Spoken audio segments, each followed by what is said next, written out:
देखिए, मध्य प्रदेश की सरकार लॉ एंड ऑर्डर को लेकर के बहुत गंभीर है और ये हमारे अपने सभी जिलों को स्पष्ट निर्देश दिए गए हैं कि किसी भी हालत में हमारे अपने जैसे गोवध अधिनियम हमारे यहाँ लागू है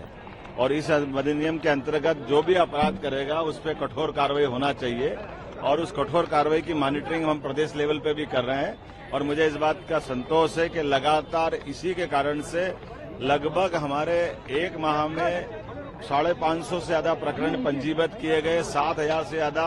गौमाताओं के गोवंश को बचाया गया है और ऐसी सैकड़ों लोगों पे कार्रवाई की गई है और ये हमारी कार्रवाई जारी रहेगी। एक सिवनी में थोड़ी इसकी चूंकि बॉर्डर का इलाका है, स्वाभाविक रूप से इसमें कुछ बड़ी घटना घटी थी। हमने अपना एक एडीजी लेवल का दल भेजा है और उनकी रिकमेंड के आधार पर कठोर कार्रवाई की गई। उन छात्रों को आज एमपीपीएससी की परीक्षा भी है, तो छात्रों को क्या आश्वासन देंगे आप? नहीं, हमारी अपनी सरकार किसी प्रकार की कोई कोताही बर्दाश्त नहीं करेगी, वो कानून व्यवस्था का पालन करेगी। देखिए, मध्य प्रदेश की सरकार लॉ एंड ऑर्डर को लेकर के बहुत गंभीर है और ये हमारे अपने सभी जिलों को स्पष्ट निर्देश दिए गए हैं कि किसी भी हालत में हमारे अपने जैसे गोवध अधिनियम हमारे यहाँ लागू है और इस अधिनियम के अंतर्गत जो भी अपराध करेगा उस पर कठोर कार्रवाई होना चाहिए और उस कठोर कार्रवाई की मॉनिटरिंग हम प्रदेश लेवल पे भी कर रहे हैं और मुझे इस बात का संतोष है कि लगातार इसी के कारण से लगभग हमारे एक माह में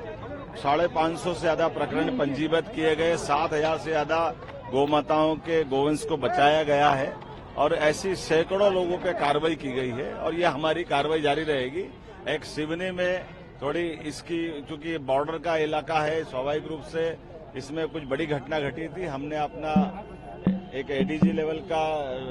दल भेजा है और उनकी रिकमेंड के आधार पर कठोर कार्रवाई की गई। उन छात्रों को आज एमपीपीएससी की परीक्षा भी है, तो छात्रों को क्या आश्वासन देंगे आप? नहीं, हमारी अपनी सरकार किसी प्रकार की कोई कोताही बर्दाश्त नहीं करेगी, वो कानून व्यवस्था का पालन करेगी। देखिए, मध्य प्रदेश की सरकार लॉ एंड ऑर्डर को लेकर के बहुत गंभीर है और ये हमारे अपने सभी जिलों को स्पष्ट निर्देश दिए गए हैं कि किसी भी हालत में हमारे अपने जैसे गोवध अधिनियम हमारे यहाँ लागू है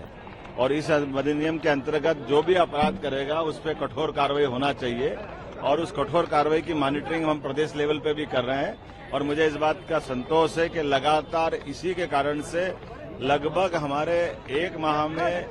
550 से ज्यादा प्रकरण पंजीबद्ध किए गए, 7,000 से ज्यादा गौमाताओं के गोवंश को बचाया गया है और ऐसी सैकड़ों लोगों पे कार्रवाई की गई है और ये हमारी कार्रवाई जारी रहेगी। एक सिवनी में थोड़ी इसकी चूंकि बॉर्डर का इलाका है, स्वाभाविक रूप से इसमें कुछ बड़ी घटना घटी थी। हमने अपना एक एडीजी लेवल का दल भेजा है और उनकी रिकमेंड के आधार पर कठोर कार्रवाई की गई। उन छात्रों को आज एमपीपीएससी की परीक्षा भी है, तो छात्रों को क्या आश्वासन देंगे आप? नहीं, हमारी अपनी सरकार किसी प्रकार की कोई कोताही बर्दाश्त नहीं करेगी, वो कानून व्यवस्था का पालन करेगी।